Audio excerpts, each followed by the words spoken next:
Bismillahirrahmanirrahim. Assalamualaikum warahmatullahi wabarakatuh. Alhamdulillahirabbil alamin. Wassalatu wassalamu ala asrofil anbiya'i wal mursalin, nabiyyina wa habibina Muhammadin wa ala alihi wa sahbihi ajmain wa man tabi'ahum bi ihsanin ila yaumiddin. Allahumma sholli ala sayyidina Muhammad wa ala ali sayyidina Muhammad. Harapan dan doa saya semoga saudaraku semuanya selalu diberikan kesehatan, dilapangkan rezekinya, diampuni dosa-dosanya, dipanjangkan umurnya, dan semoga kita tidak mati kecuali mati dalam keadaan Islam. Dan sempatkanlah menuliskan sholawat di kolom komentar. Insya Allah bisa menjadi bukti cinta kita kepada Rasulullah Muhammad Sallallahu Alaihi Wasallam. Semoga kita semua akan mendapatkan syafaat beliau di akhirat kelak. Amin ya rabbal alamin. Sahabat beriman yang dirahmati Allah, di pertemuan kali ini saya akan menjabarkan mengenai dosa-dosa istri kepada suami. Lantas apa sajakah dosa-dosa istri kepada suami yang sering dilakukan tersebut? Yang pertama, tidak taat pada suaminya. Tidak bisa dipungkiri bahwa seorang istri yang baik dan solehah adalah istri yang selalu taat kepada suaminya dalam keadaan dan kondisi apapun, namun dengan catatan selalu dalam koridor kebaikan. Karena dengan ketaatan istri kepada suami itulah insya Allah akan menumbuhkan rasa cinta, kasih sayang, serta rasa setia suami kepada istrinya. Suatu hari ada yang pernah bertanya kepada Rasulullah Sallallahu Alaihi Wasallam, "Ya Rasulullah, siapakah wanita yang paling baik itu?" Rasulullah pun menjawab, "Mereka adalah yang paling menyenangkan jika dilihat suaminya, mentaati suami jika diperintah, dan tidak menyelisih suami pada diri dan hartanya hingga membuat suami benci." Hadis riwayat An-Nasa'i dan Ahmad.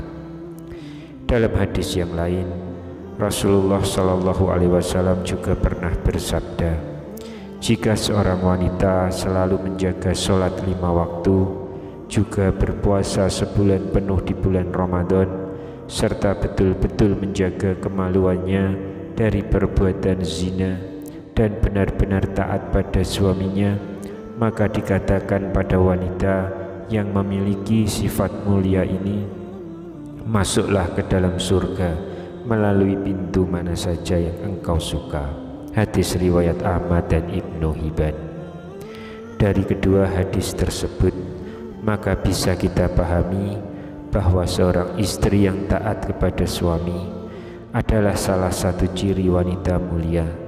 Dan bagi wanita yang seperti itu, maka Allah Subhanahu wa Ta'ala sudah menjanjikan surga untuk mereka. Namun yang terjadi sekarang ini adalah banyak para wanita yang kurang memahami dan malah menyepelekan akan arti pentingnya patuh kepada suami. Apalagi dengan adanya aktivitas di media sosial di zaman ini yang kurang memberikan manfaat untuk sebagian orang, khususnya wanita. Untuk itu kepada para istri, mulailah untuk lebih patuh kepada suami. Ikuti perintahnya yang baik, jangan menyepelekan suami, khususnya ketika seorang istri mampu bekerja dan memperoleh penghasilan sendiri. Lebih-lebih jangan meremehkan suami, karena patuh kepada suami insya Allah akan memberikan berkah tersendiri bagi rumah tangganya. Lalu yang kedua, menuntut kesempurnaan suami. Perlu kita pahami bahwa tidak ada satupun di dunia ini yang sempurna, termasuk juga dalam kehidupan berumah tangga, pasti akan diterpa segala macam ujian dan cobaan. Apabila seorang istri menuntut suami dengan kesempurnaan dalam kehidupan rumah tangganya, maka istri yang seperti itu akan mendapatkan peringatan dari Allah Subhanahu wa Ta'ala. Karena secara tidak langsung, sifat istri yang seperti ini akan memicu pertengkaran dan keretakan dalam berumah tangga. Sedangkan kita tahu bahwa Allah Subhanahu wa Ta'ala sangat tidak menyukai adanya keretakan dalam rumah tangga yang dikarenakan tuntutan kesempurnaan dari seorang istri kepada suami. Untuk itu, sebelum menikah, sangatlah penting untuk terus menjalin komitmen bersama dan mampu memahami kondisi dari pasangannya, supaya setelah menikah nanti keduanya bisa saling membantu dan saling melengkapi. Lalu yang ketiga, mengingkari kebaikan yang dilakukan oleh suami. Kadang-kadang apabila seorang suami sudah berusaha melakukan kebaikan kepada istrinya, namun kebaikan tersebut tidak sesuai dengan yang diinginkan oleh istri, maka tak jarang seorang istri akan mengatakan tidak ada sedikit pun kebaikan yang bisa dilihat dari diri suami. Dan ketika seorang istri mengingkari kebaikan suami, maka istri tersebut bisa dikatakan kufur atas nikmat Allah yang diberikan melalui suaminya. Di sebuah hadis, Rasulullah SAW pernah bersabda, "Dan aku melihat neraka. Aku belum pernah sama sekali melihat pemandangan seperti hari ini. Dan aku melihat ternyata kebanyakan penghuninya adalah para wanita." Mereka pun bertanya, "Kenapa wanita menjadi penghuni terbanyak di neraka ya Rasulullah?" Beliau menjawab, "Disebabkan kekufuran mereka." Kemudian ada yang bertanya, "Apakah para wanita itu kufur kepada Allah?" Beliau menjawab, "Tidak, melainkan mereka kufur kepada suami dan mengkufuri kebaikan suami. Seandainya engkau berbuat baik kepada salah seorang istri kalian pada satu waktu, kemudian satu saat ia melihat darimu ada sesuatu yang tidak berkenan di hatinya, maka niscaya ia akan berkata, 'Aku sama sekali belum pernah melihat kebaikan darimu.'" Hadis riwayat Bukhari dan Muslim. Dari hadis tersebut sudah jelas dikatakan bahwa mengingkari kebaikan yang dilakukan suami kepada istri sama halnya menyeret diri sang istri ke dalam siksa api neraka. Untuk itu bagi para istri, meski sekecil apapun kebaikan yang dilakukan oleh suami, maka hargailah dan jangan sungkan untuk ucapkan terima kasih kepada suami yang telah berusaha sekuat tenaga untuk menyenangkan istri dan juga keluarga. Yang keempat, tidak suka pada keluarga suami. Pernikahan tidak hanya bertujuan mempersatukan dua manusia saja, namun pernikahan juga bertujuan untuk menyatukan dua keluarga. Dan yang terjadi dalam masyarakat kita saat ini adalah ketika seorang wanita sudah menikah, maka perhatian suami hanya dicurahkan semua kepada istrinya. Sedangkan jika suami memberikan perhatian kepada orang tuanya sedikit saja dan istrinya tahu akan hal tersebut, maka yang terjadi adalah kecemburuan.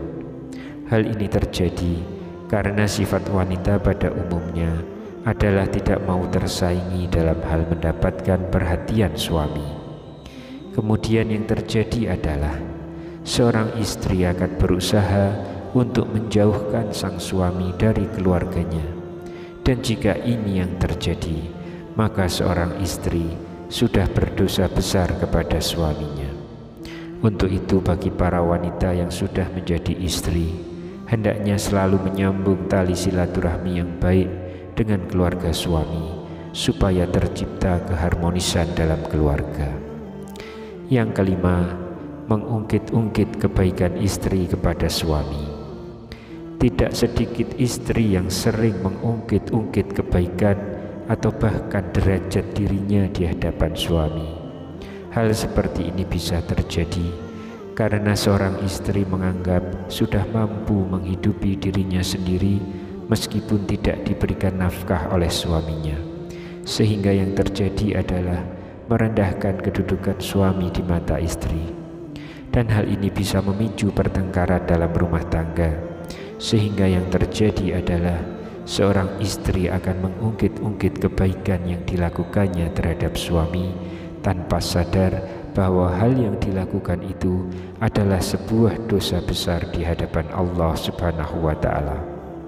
Dalam sebuah hadis, Rasulullah SAW pernah bersabda, ada 3 kelompok manusia di mana Allah tidak akan berbicara dan tidak akan memandang mereka pada hari kiamat dan tidak mensucikan mereka, dan untuk mereka azab yang pedih.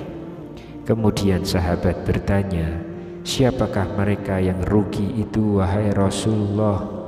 Beliau menjawab, orang yang menjulurkan kain sarungnya ke bawah mata kaki, orang yang suka mengungkit-ungkit kebaikannya, dan orang yang suka bersumpah palsu ketika menjual. Hadis riwayat Muslim. Oleh karena itu, untuk para istri, hindari sebisa mungkin mengungkit-ungkit kebaikan kepada suami, apalagi hal itu bisa merendahkan kedudukan suami dalam rumah tangga. Apabila seorang istri tidak melakukan hal tersebut, maka insya Allah akan tercipta keluarga yang sakinah, mawadah, warahmah, dan diridhoi oleh Allah Subhanahu wa Ta'ala. Yang keenam, cemburu yang berlebihan. Dalam rumah tangga, rasa cemburu terkadang dibutuhkan sebagai bumbu untuk meningkatkan keharmonisan dalam keluarga, akan tetapi harus dalam batas kewajaran.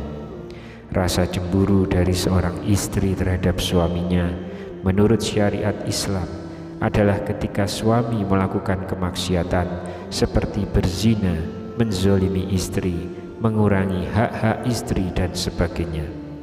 Namun cemburu seorang istri akan menjadi bentuk kedurhakaan terhadap suami jika cemburu tersebut tidak memiliki dasar yang jelas berupa bukti ataupun kebenaran. Boleh saja cemburu asalkan ada dasar yang jelas dan tidak melewati batas kewajaran, karena sesuatu yang berlebihan itu sangat tidak baik. Untuk itu bagi para istri, kendalikan rasa cemburunya dengan hanya berdasar pada alasan yang jelas, dan hindari cemburu yang membabi buta dengan tanpa bukti yang benar dan jelas, supaya tidak menyebabkan keretakan dalam rumah tangga. Kemudian yang ketujuh, kurang bisa menjaga perasaan suami. Seorang istri yang baik haruslah selalu berusaha menyenangkan suaminya, dan lakukan mulai dengan yang kecil-kecil dahulu. Hal-hal kecil yang kadang tidak disadari oleh seorang istri namun bisa membawa dampak yang besar bagi suaminya, misalnya dengan menunjukkan wajah yang ramah, tidak bermuka masam, tersenyum yang membuat suami pun sejuk saat memandangnya, dan yang sama dengan seperti itu. Hal-hal kecil seperti itulah yang sering dilupakan oleh sebagian istri. Padahal jika disadari, maka hal kecil itulah yang sangat berarti bagi suami dan bisa menambahkan rasa sayang suami kepada istrinya. Selain itu, ada hal lain yang juga tidak kalah penting, yaitu selalu menjaga perbuatan dan ucapan supaya tidak menyakiti hati suami, misalnya mencaci, berkata kasar, sering memojokkan suami hingga terlihat salah di mata istri, suka mengkritik perbuatan baik yang dilakukan suami, dan sebagainya. Dari Mu'adz bin Jabal radhiyallahu anhu, Rasulullah sallallahu alaihi wasallam bersabda, jika seorang istri menyakiti suaminya di dunia, maka calon istrinya di akhirat dari kalangan bidadari akan berkata, janganlah engkau menyakitinya, semoga Allah mencelakakanmu, sebab ia hanya sementara berkumpul denganmu, sebentar lagi ia akan berpisah dan akan kembali kepada kami. Hadis riwayat Tirmizi dan Ibnu Majah. Untuk itu sebaiknya para istri sebisa mungkin selalu menjaga lisannya dari perkataan yang kurang baik kepada suami, dan cobalah untuk selalu terlihat sejuk ketika dipandang suami dengan melakukan hal-hal yang kecil meskipun hanya dengan senyuman. Yang kedelapan, kurang bisa menjaga penampilan. Tidak jarang seorang istri memiliki pemikiran bahwa jika sudah berumah tangga maka cukup berpenampilan ala kadarnya, dan berbeda ketika mereka masih gadis, ketika segala usaha dilakukan demi menarik perhatian laki-laki. Hal tersebut malah terbalik, karena ketika seorang wanita sudah menjadi seorang istri, maka sebaiknya masih terus menjaga penampilannya di depan suami, karena dengan menjaga penampilan maka hal ini bisa membuat suami menjadi senang. Berpenampilan menarik bisa disesuaikan dengan porsi masing-masing, jangan memberi kesan dipaksakan. Dari Anas radhiyallahu anhu, Rasulullah shallallahu alaihi wasallam pernah bersabda, sebaik-baik istri kamu adalah yang menjaga diri, lagi pandai membangkitkan syahwat, yaitu keras menjaga kehormatannya, pandai membangkitkan syahwat suaminya. Hadis riwayat Ad-Dailami. Untuk itu, berpenampilan menarik menurut porsinya masing-masing bagi seorang istri sangatlah disarankan untuk menyenangkan hati suaminya, karena menyenangkan hati suami adalah pahala besar bagi seorang istri. Kemudian yang kesembilan, keluar rumah tanpa seizin suami. Mungkin hal yang satu ini terkesan sepele di mata seorang istri, yaitu keluar rumah atau bepergian tanpa seizin suami. Yang dimaksud keluar rumah adalah menuju pada satu tujuan tertentu, misal berkunjung ke tempat orang lain atau bepergian sendiri ke suatu tempat. Padahal harus dipahami bahwa keluar dari rumah tanpa seizin suami sangat tidak dibenarkan bagi seorang istri, kecuali suami tidak berpesan dan tidak melarang keluar rumah karena harus menyiapkan makanan untuk anaknya sehari-hari. Jadi harus dipahami, jika suami tidak melarang keluar rumah untuk membeli bahan makanan atau mengantarkan anak ke sekolah, maka hal ini tidak termasuk berdosa kepada suami. Namun jika suami sudah berpesan untuk tidak keluar rumah dalam kondisi apapun, maka seorang istri haruslah mematuhi perintah suaminya. Dikisahkan pada zaman Nabi SAW, ada seorang lelaki yang keluar rumah untuk berdagang, dan ia telah berpesan kepada istrinya agar tidak turun atau keluar dari rumah dari lantai atas ke lantai bawah. Kemudian pada suatu hari, ayah istrinya itu yang mana ia tinggal di lantai bawah jatuh sakit. Kemudian si istri mengutus seseorang menemui Rasulullah agar memberi izin kepadanya untuk turun menengok ayahnya yang sakit itu. Lalu Nabi SAW mengatakan, taatilah suamimu. Sampai suatu ketika sang ayah pun wafat, dan si istri lalu mengutus lagi seseorang kepada Rasulullah, dan Rasulullah pun mengatakan, taatilah suamimu. Akhirnya jenazah sang ayah pun dikebumikan. Lalu Rasulullah mengutus seseorang kepada sang istri untuk memberitahukan bahwa Allah telah menghapuskan dosa-dosa bapaknya lantaran ketaatannya kepada sang suami. Sahabat beriman yang dirahmati Allah, meski begitu, anjuran mentaati larangan keluar rumah bagi istri hendaknya jangan diterapkan secara kaku yang memberi kesan bahwa agama Islam mengekang kebebasan wanita. Tentunya bukan seperti itu ajaran Islam. Namun yang perlu diperhatikan adalah sebuah komunikasi yang baik antara suami dan istri untuk hal-hal tertentu. Dan bagi para suami juga tidak diperkenankan mempersulit istrinya apabila akan keluar rumah dengan tujuan yang baik. Wallahu a'lam bishawab. Subhanakallahumma wa bihamdika asyhadu alla ilaha illa anta astaghfiruka wa atubu ilaik. Demikian yang bisa saya sampaikan di kesempatan kali ini. Semoga dapat memberi manfaat untuk kita semua. Amin ya rabbal alamin. Wassalamualaikum warahmatullahi wabarakatuh.